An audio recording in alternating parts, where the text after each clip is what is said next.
Welcome to Education Matters, presented by the Public School Forum of North Carolina. I'm your host, Tom Williams. Today on the show, we're going to provide an update on education in North Carolina during COVID-19 and the essential role that public schools are playing in our communities during the pandemic. We'll also discuss how districts are working to meet the particular needs of exceptional children and English language learners during this challenging time.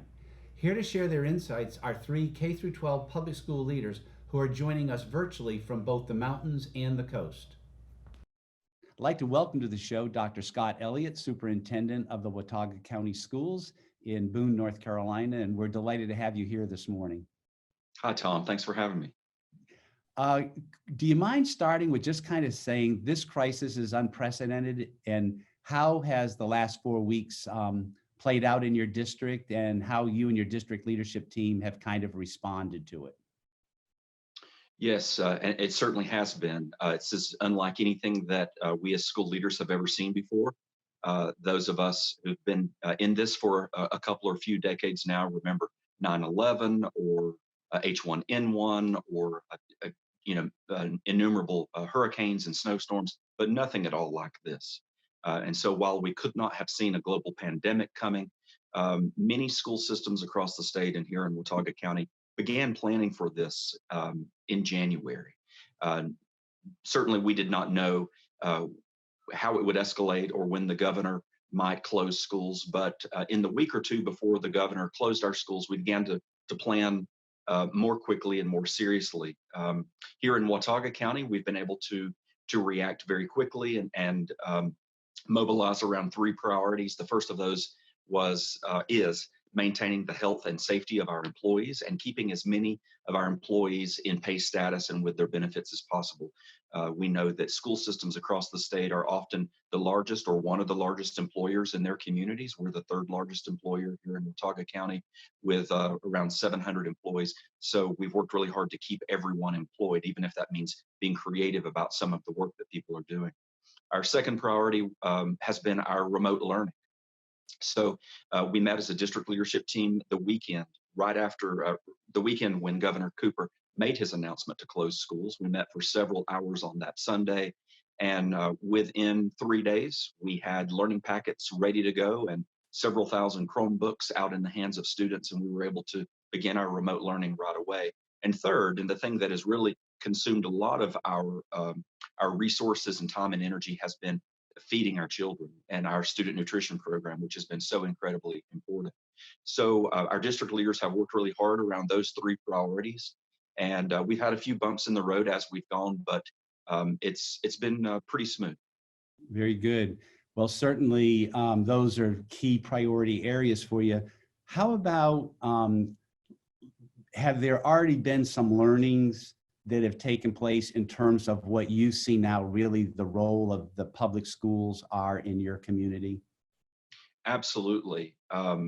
We have seen just an outpouring of positive support from our community for our schools, largely around the very visible work of meal distribution. We are a small rural community with about 4,600 students enrolled in our schools.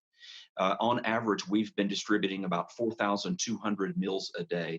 And on the Friday prior to spring break, we distributed 4 days worth of meals, distributed 20,000 meals in one day. We have 30 student nutrition staff members who have been doing that work along with bus drivers, teachers' assistants, even many teachers volunteering to ride the buses and distribute those meals. And I think that it has caused within our community a realization, or perhaps just a reminder, of the importance of our public school system and the work that we do to support and lift up and sustain our community. We've also, it's been a great reminder that in terms of a response to this emergency within our community, that we have the infrastructure and staffing and equipment and transportation system and workforce to be able to provide for our community, not just in the meals, but we have infrastructure in place should we need emergency shelter for our hospitals. We've been able to loan out equipment and resources to others in the community in need. And it's also just been a good reminder to folks how hard our teachers work and the value and importance of having highly trained professional skilled educators who can quickly adapt from the classroom to the virtual remote learning environment so quickly. Great. But just from a public education perspective, the governor, the State Board of Education, the Department of Public Instruction has really responded, from my perspective, quickly on trying to move forward. From a superintendent's perspective, what have you seen, and any consideration that you think legislators and policymakers need to look at in future decisions? Yes, and I agree with you, Tom. I appreciate how quickly the governor has moved and how clear he has been in his orders. I appreciate how quickly the legislature have convened their committees and work groups, and that our legislators are reaching out to us daily and weekly to check on us, to see what resources we need, and to consult us about the legislation that is to come later this month. And I can't say enough about the work of the staff at the Department of Public Instruction. I know that Dr. Stigall was on the show recently, and the work that he and Bev Emery and the many colleagues at the department have been doing. I want to go back to that first week that schools were closed. Immediately, a group of superintendents with the North Carolina School Superintendents Association, under the leadership of Jack Hoke, our executive director, began to work on policy and legislative recommendations. And within 2 weeks, the 115 superintendents in our state put forward a 4-page document with a large number of recommendations around regulatory flexibility, accountability flexibility, needs for additional funding, how we handle things like grades and graduation requirements, work status and leave for our employees. And I just want to thank our state leaders for receiving those recommendations so well and already implementing many of those recommendations on our behalf. Our superintendents are having a statewide meeting once a week to talk about the status of things across the state and to further refine our recommendations to our state leaders. And then there are a number of us superintendents who are serving on the 12 different committees that have been created at the Department of Public Instruction around the reentry to school, graduation requirements. I'm serving on the committee that is making recommendations for calendar considerations for next year. And I just applaud everyone across the state for coming together and working to try to make the best decisions possible for our teachers and for our students. Great. I know that there was a $50 million allocation from some existing funds and some emergency release fund that's been distributed to the school districts across the state. That $50 million represents, the beginning of that kind of funding process. And I know we anticipate about $398 million additional funds coming from the Federal Recovery Act. How is that initial allocation of flexible funding allotment impacting you right now? Yes, I want to thank our state board and Chairman Davis for acting so quickly to pull together those funds from other needs that are also great needs, like our summer reading program for students, things like that. Of that $50 million here in Watauga County, we're immediately putting that money to work to support our remote learning program.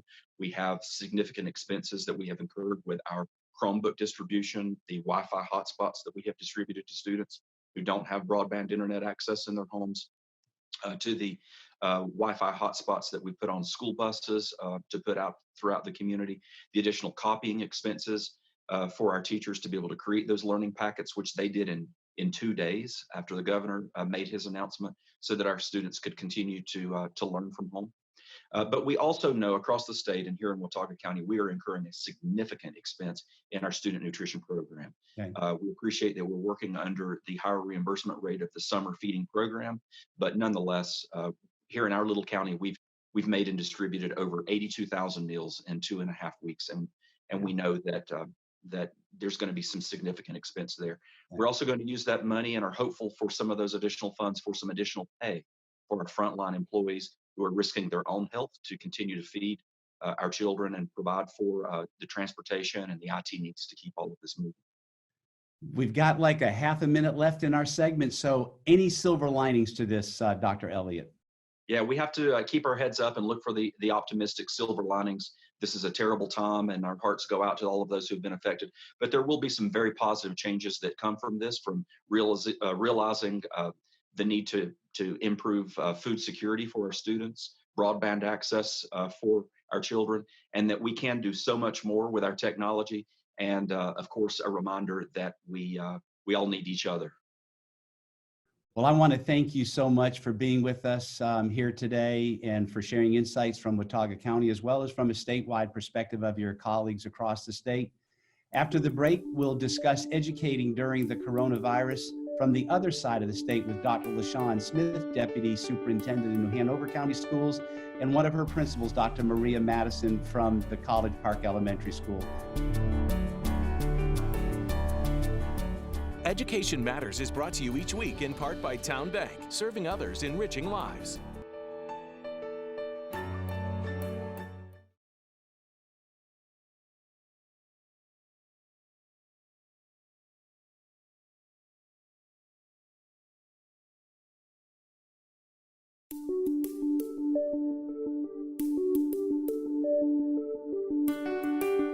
Welcome back to Education Matters. Joining us now are Dr. LaChawn Smith, Deputy Superintendent of the New Hanover County Public Schools in Wilmington, and Dr. Maria Madison, Principal of College Park Elementary School there in Wilmington. Welcome to both of you to the show. Thank you. Good morning. Thank you. We're glad to have you here. Dr. Smith, if you would talk from a district perspective, how you feel things are going in light of the coronavirus pandemic and what some of the key challenges and priorities that you all have been addressing there the last 4 weeks. Well, I cannot say enough about the committed and dedicated educators and staff within our district. Folks have gone, in my opinion, above and beyond to do their very best to mitigate the devastating impact that this pandemic is having on public schools and our community as a whole. We're really working to stay connected as a school family and to ensure that not only are we taking care of the academic needs of our students, but the social emotional needs of students as well. Very good. Great. Dr. Madison, from a school principal's perspective there at College Park, what other thoughts do you have?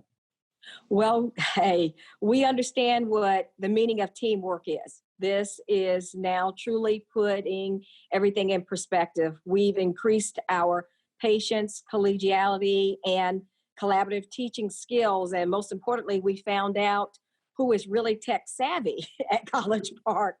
And some of the challenges that we are continuing to face is that we still have about 40 students that are still missing. When I say missing is that we have not made the connection with them. And so we are still trying to connect with those families, and most of those families are ESL. So we're using our resources from the district and of course from the community to try and reconnect with the families that we still haven't connected with. Very good. Very good. Well, kind of tied into that, Dr. Smith, equity of opportunity has been an ongoing kind of concern for our public schools. How are your schools and districts kind of managing the inequities that you're seeing and trying to address it? So addressing the disparities and performance between different groups of students is not anything new. It's not a new challenge to our district, not a new challenge to our state, but the impact of school closure has definitely exacerbated the issue. And so where we are truly challenged is in how do we continue to provide services to students who require specially designed services.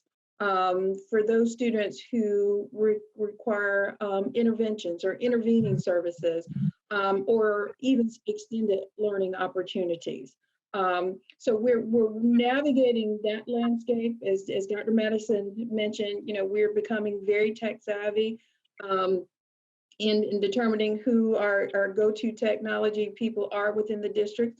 We're looking at teletherapy as an option for some of our students. And, you know, with just a focus on working as a partner with parents to continue to support students the best way possible. Good. Dr. Madison, I know you have a good number of both students that are served through the Exceptional Children's Program, as well as through the English Language Learners or English as a Second Language program. talk about those things that you're trying to do to really connect and meet those students' needs during this time. Well, during this time, our district gave us an opportunity to prepare for the remote learning. So our entire staff participated in professional development on talking points. So we are now considered certifiers of that, and we use that to communicate back and forth with our ESL families. And in regards to our other families that we were having a difficult time, especially in our special education program, those families, we are using the telecommunication, and we're able to support them using the therapy that Dr. Smith mentioned, as well as our mental health therapists. We're using the teletherapy to support them, and as well as we increase certification using Seesaw digital platform as well, and Google Classroom. So those are the three main professional development areas that College Park staff has really pursued. And we're using those digital platforms to address all of our students. Our academically gifted students, we are using Khan Academy for them. And we're all working as a team in connecting with all of our families using those digital platforms. Right. Both of you have mentioned it, so maybe Dr. Smith, if you could maybe talk from a district perspective, tell us a little bit more about an example of what teletherapy might look like. So teletherapy quite possibly could be an OT specialist. Occupational therapist? Yes, an occupational therapist connecting with a parent, and the parent being there receiving the directions and instructions from the occupational therapist, and then engaging in those manipulations and in activities with the child. We understand so much of what is required for students might be hand over hand. And so of course you can't do hand over hand very well remotely. You need another person present. And so through teletherapy, we're able to provide that service. Wow, that's really interesting. As we think about, I know May 15th that we're closed through that date, and of course we're waiting to get further directions from the governor and the state of whether or not schools could reopen, but whether schools reopen on May 16th or June or August, what are some of your thoughts from a district perspective and a school perspective about things that should be being thought about now or planned for now on reopening the schools? So I think first and foremost, we have to give consideration to the whole child. And we've spoken about that throughout, I think, the conversation. So it's not just simply about academic needs, but it has to be about social, emotional needs as well.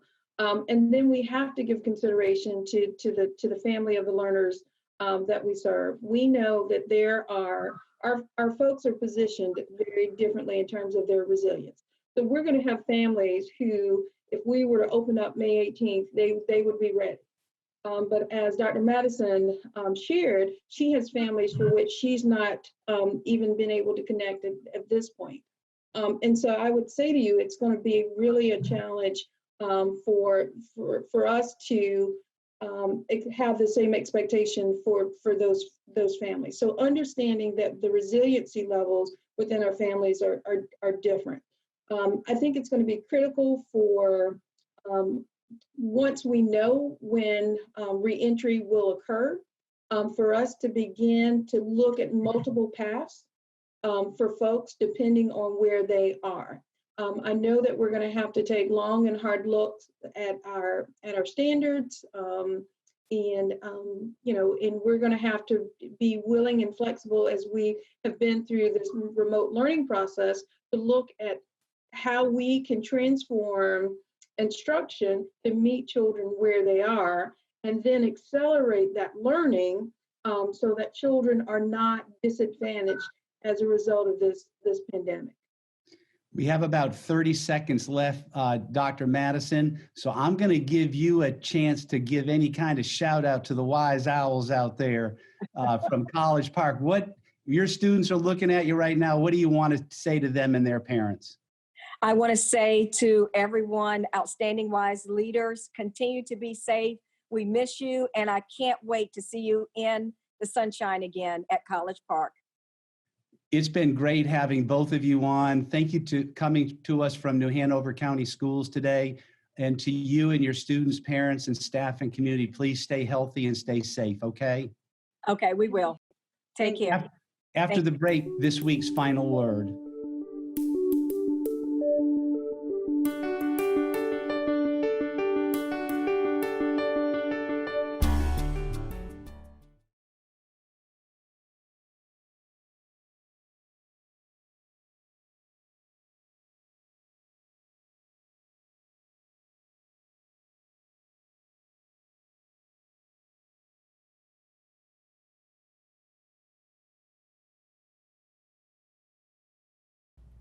As any great teacher will tell you, one of the most exciting things about their profession is that no 2 days are exactly alike. From the spontaneity of a kindergarten who experiences for their first time sitting on the new hook and ladder fire truck in their local community, to the senior in high school sharing news of their acceptance letter to their top choice university, these moments illustrate what makes the teaching profession so rewarding. During this past month, as our students, parents, and teachers have transitioned to the necessity of a 100% remote learning environment, the adage that no 2 days are exactly alike continues to ring true. Our teachers continue to seek ways to deliver the most effective learning experiences for their students to develop their essential basic academic skills, expand their knowledge, and help each student make new connections between what they are learning and how it relates to their future needs and aspirations as a lifelong learner. As our guest on today's show shared, meeting the unique academic and personal needs of our 200,000 plus students served by our Exceptional Children's Program presents new challenges and barriers. Parent-teacher-school relationships are even more critical at this time to be sure communications are open and to the best of everyone's ability, the needs of the child stay central to the remote learning and services needed. Similar to our exceptional children's unique needs are those of our English language learners.